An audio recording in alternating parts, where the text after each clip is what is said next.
Oi, pessoal do Justificando, eu sou a Márcia Semer, estou aqui no programa Advocacia Pública e meu convidado hoje é Newton Coutinho, procurador do Estado de São Paulo em Brasília. A gente vai conversar sobre a atuação do advogado público nos tribunais superiores e também sobre a palpitante questão advocacia pública e liberdade para a advocacia privada.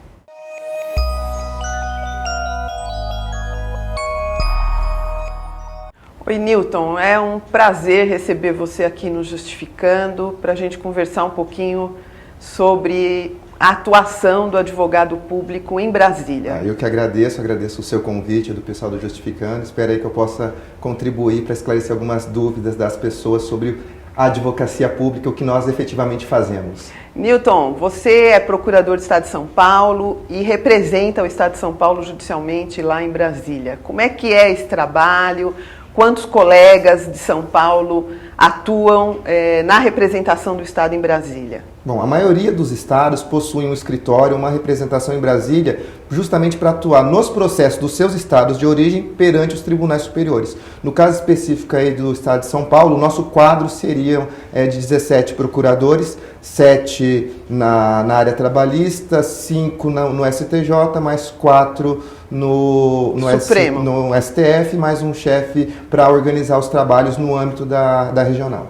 E esses colegas trabalham exatamente com o quê? Assim, recurso extraordinário, recurso especial, ações de constitucionalidade? Quais são os temas aí? Bom, nossa atuação é bem ampla. No âmbito judicial, nós cuidamos de todas as intervenções judiciais que nós tenhamos nesses tribunais. Então, agravo de instrumento, agravo regimental, embargo de declaração, memoriais para ministros, sustentações orais, nós fazemos muito, cada um no âmbito dos seus respectivos tribunais. Além de algumas atividades extrajudiciais, quando efetivamente são necessárias.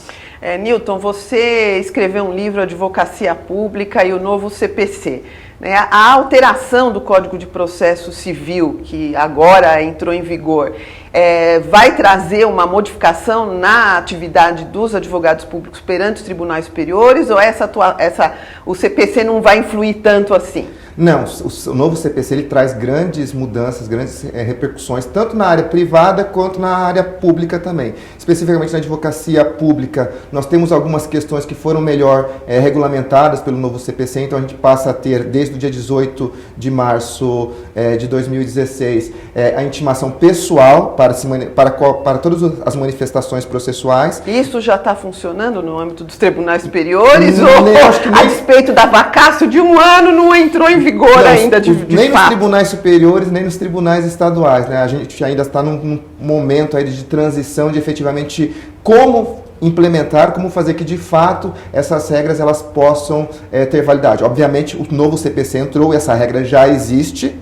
Então, é uma prerrogativa. É uma prerrogativa. Até que mais do advogado do próprio cliente, do próprio Estado, né? Sim, porque em função das peculiaridades do trabalho dos advogados públicos, né, a advocacia pública é totalmente diferente da advocacia privada, na qual você tem um contato mais direto com o seu representado, então a colheita de provas é mais séria. Então, como a parte administrativa no direito público é um pouco mais burocrática, essas prerrogativas elas são necessárias efetivamente para garantir a nossa igualdade processual. A defesa efetiva do ente público, né? Sim, se nós tivéssemos os mesmos prazos, as mesmas regras, se nós não tivéssemos essas prerrogativas, e não são privilégios, são prerrogativas, a gente não poderia efetivamente defender o interesse público da forma que nós realmente gostaríamos de fazer em defesa da entidade, da sociedade como um todo. Mas além da intimação pessoal, tem mais alguma questão que chama a atenção com relação à atuação do advogado público, notadamente junto aos tribunais superiores? Então, o novo CPC, ele adotou efetivamente como critério a instrumentalidade das formas. Então, coisas que nós tínhamos no passado, em tese, não teremos a partir de agora.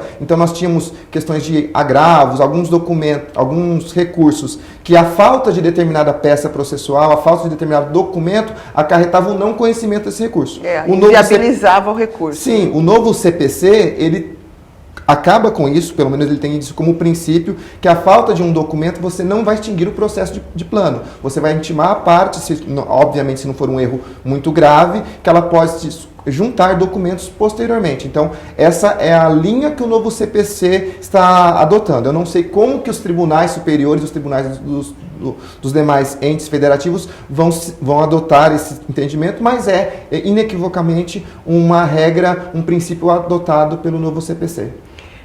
Newton, você que atua perante os tribunais superiores, qual é a maior dificuldade de um advogado público nessa atuação específica? Bom, nós temos muitas dificuldades, né? Então elencar a maior delas é um pouco difícil. Então fale de todas.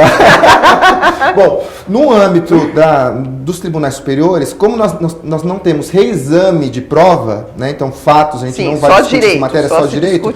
Então nosso trabalho não é tão inviabilizado por conta disso. Então na origem os colegas têm maior dificuldade, porque muitas vezes as informações que eles necessitam estão em outras secretarias e outros órgãos, e aí exige do advogado público uma maior celeridade, né, de efetivamente correr atrás desses documentos para que a defesa seja mais efetiva. No âmbito dos tribunais superiores, nós não temos essa questão fática, temos apenas a questão de direito. Então aí nós discutimos teses jurídicas.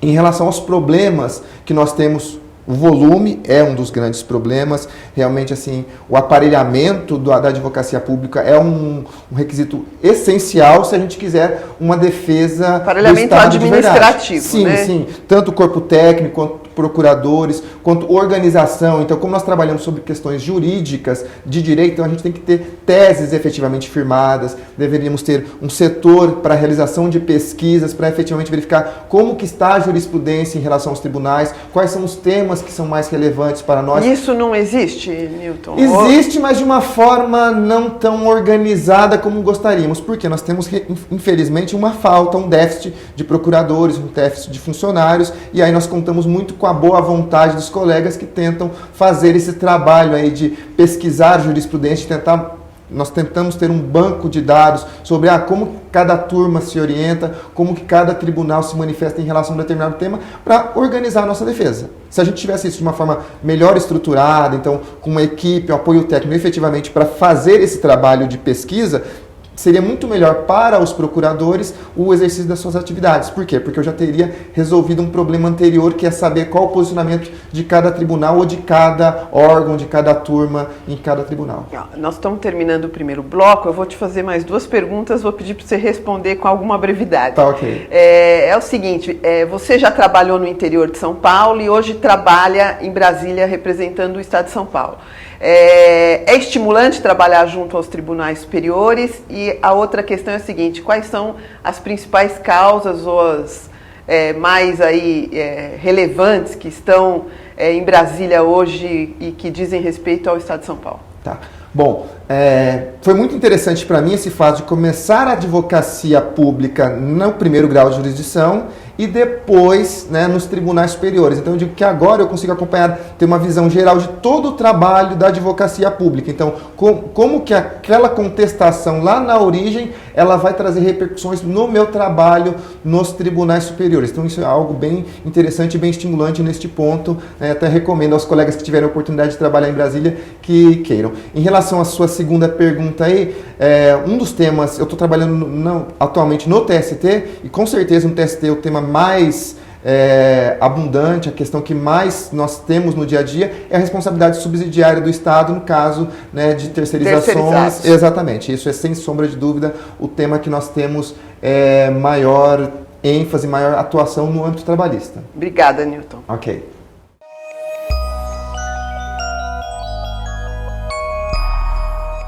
Voltando para o segundo bloco, eu queria só fazer mais uma pergunta com relação àquele tema e nós vamos entrar na questão da advocacia privada para o advogado público. Newton, no teu livro Advocacia Pública e o Novo CPC, você aborda a atuação do advogado público junto aos tribunais superiores? Enfim, essa questão específica aí de uma atuação bastante especializada do advogado público. Legal, então nessa obra que eu escrevi ao longo do ano de 2015, durante esse período de vacatio legis, o que eu procurei fazer? Eu analisei todo o texto do novo CPC e especificamente as questões tratadas no novo CPC que dizem respeito ou guardam relação com a advocacia pública. Ou seja, eu falo desde a citação da Fazenda Pública, né, dos princípios do novo CPC em relação à advocacia pública até a área recursal relacionada à advocacia pública. Então, eu trato dos prazos recursais, dos recursos que a Fazenda Pública pode interpor, etc. Então, eu procurei... uma abordagem ampla, isso, né? dentro de um único volume, tentar tratar de todo o novo CPC, especificamente em relação à advocacia pública. Tanto intervenção de terceiros, como em qualquer área que haja a participação da advocacia pública. Excelente. Né? Então, uma grande dica aí para quem nos assiste. Né? Tá, então já vou até aproveitar para fazer o merchandising aí. Né? Quem quiser, o livro está disponível aí tanto no site www.clubedeautores.com.br quanto no site www.livrosjuridicos.com.br e quem sabe aí efetivamente a gente conversa depois com o pessoal do Justificando para colocar um link ali, tá? Fazer um desconto bem bolado para os colegas. Newton, você acabou de ser agraciado com o prêmio do Sindicato dos Procuradores do Estado, autárquicos e fundacionais das universidades públicas, escrevendo um trabalho sobre a atuação, a advocacia privada e sua compatibilidade ou incompatibilidade, a questão da advocacia pública com a advocacia privada. Você podia falar um pouquinho desse assunto para nós? Que, aliás, é um assunto que está em pauta, tem PEC no Congresso, tem projeto de lei no Congresso e tem uma grande discussão, uma ampla discussão em toda a advocacia pública sobre esse tema. Bom, esse ano de 2016 começou muito bom para mim, né? Eu tive a sorte aí de ser agraciado com esse prêmio aí do concurso realizado pelo sindicato. Na verdade, o que eu procurei fazer? Eu procurei fazer uma análise jurídica, tá? Sem tendencionismos ou qualquer coisa do tipo, uma análise efetivamente jurídica acerca da possibilidade ou não do advogado público exercer essa advocacia privada, ou seja, advocacia fora do exercício profissional da advocacia pública e, em caso positivo, quais seriam os limites ao sancionamento por parte da administração pública? Então, quais seriam as sanções, quais seriam as punições caso essa advocacia privada fosse proibida, quais os limites para a punição por parte do ente público, uma vez que a gente já tem aí a regulamentação do tema pelo Estatuto da OAB. Para quem nos assiste aqui entender um pouquinho, no estado de São Paulo, faz 30 anos que o procurador do Estado não pode exercer advocacia privada.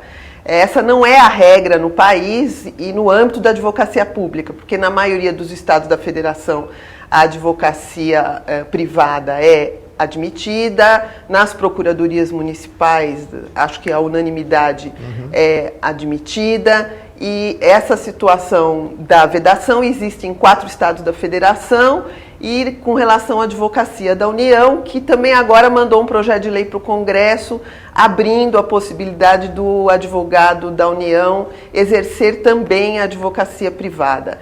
Então, qual a conclusão ou quais as conclusões do ponto de vista jurídico, não do ponto de vista moral, político, enfim, que você chegou no teu trabalho? Bom, na verdade nós temos 2 teses, né? Tanto aqueles que defendem quanto aqueles que entendem que seja permitida. Então o que acontece?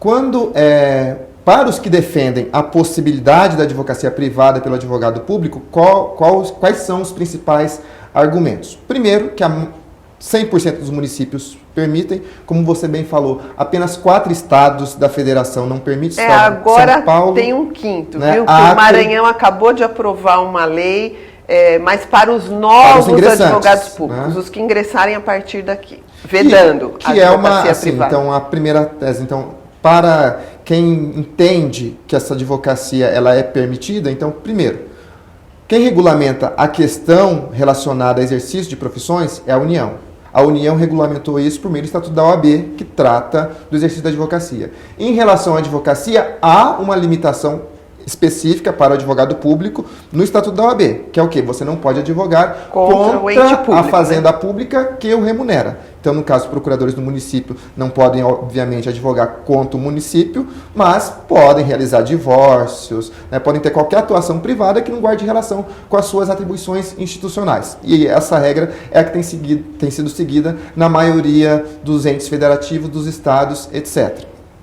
Para os que defendem a possibilidade de proibição, em que eles se baseiam? Se baseiam na possibilidade do Estado resolver limitar essa atuação por questões efetivamente de maior eficiência, uma vez que você vai apenas se dedicar àquela função, então você desempenharia a sua função de forma mais eficiente, de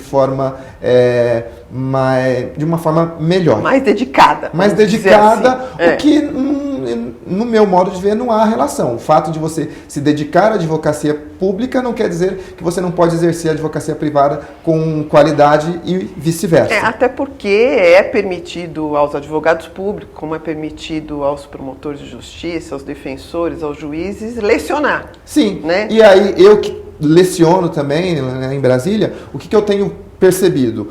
O exercício dessa segunda atividade, no caso do magistério, ela traz consequências positivas na minha atuação profissional. Sim, você fica mais atualizado, você está sempre estudando. Sim, então como você já tem que estudar para preparar os novos bacharéis de direito, então você já tem que estudar aquele tema para ensinar um futuro profissional, você aproveita aquilo que você está estudando para utilizar no seu dia a dia. Então, muitas teses, por exemplo, eu tenho aí livros na área de processo civil, né, área de direito do consumidor e o papel do Estado. Então, eu consigo trazer isso que eu estudei na academia para o dia a dia da advocacia pública. Então, eu acredito que aí o meu trabalho na procuradoria, ele melhora por essa razão. Então não há, a princípio, no meu modo de ver, nenhuma relação de impossibilidade ou de inviabilidade de um advogado público exercer a atividade da advocacia privada, desde que efetivamente numa área da advocacia que não guarde relação com a sua atuação pública.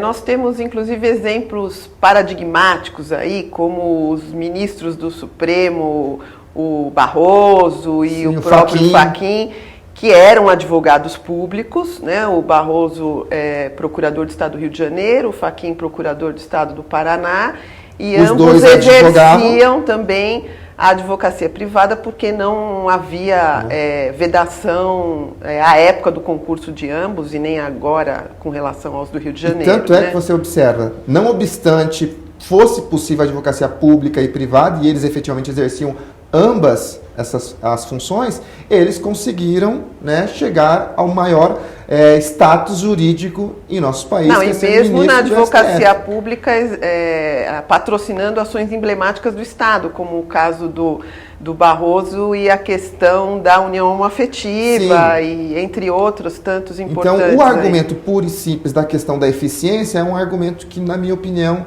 ele insuficiente, né? Ele por si só não justificaria a questão. Obviamente, se você tivesse algum estímulo a mais para que o procurador se dedicasse exclusivamente à advocacia pública, para aí sim abandonar a advocacia privada, etc., talvez você poderia ter uma melhora ainda no trabalho dele. Mas, claro, isso dependeria também de um incentivo, de alguma forma, por parte do ente público. Mas, simplesmente, a vedação da advocacia privada, isso por si só não quer dizer que vai melhorar a qualidade. Você acha que o advogado é como médico, assim?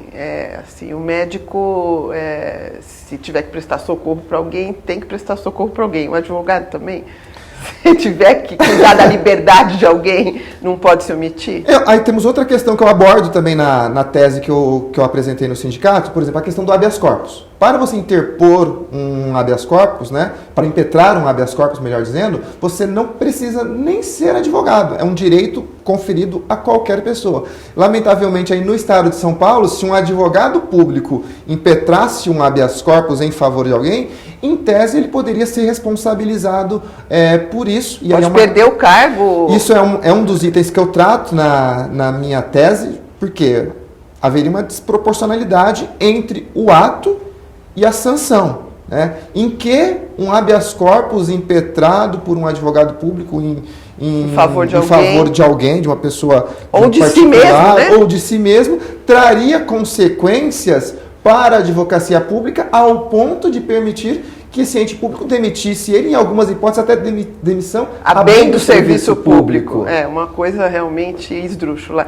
Mas, enfim, é um tema palpitante, eu acho que é um tema que transcende a nossa carreira, é um tema, eu acho que passa pela discussão da própria sociedade sobre esse assunto. Sim, é um tema que eu acho que o próprio STF talvez um dia venha se debruçar sobre ele, porque é uma questão que tem repercussão no país inteiro, né? Temos aí milhares de advogados públicos, se você for pensar na advocacia municipal, estadual, distrital e a federal. Então, nós teríamos muitas questões relevantes aí para o STF se manifestar. Uma delas seria essa questão aí dessa proporcionalidade entre a conduta e a sanção imposta pelo empregador, vamos dizer assim. Exatamente. Newton, quero agradecer demais a tua presença aqui no Justificando, agradecer todos que nos assistiram, convidá-los a seguir o Justificando no Twitter, no Facebook e também a assinar o canal do Justificando.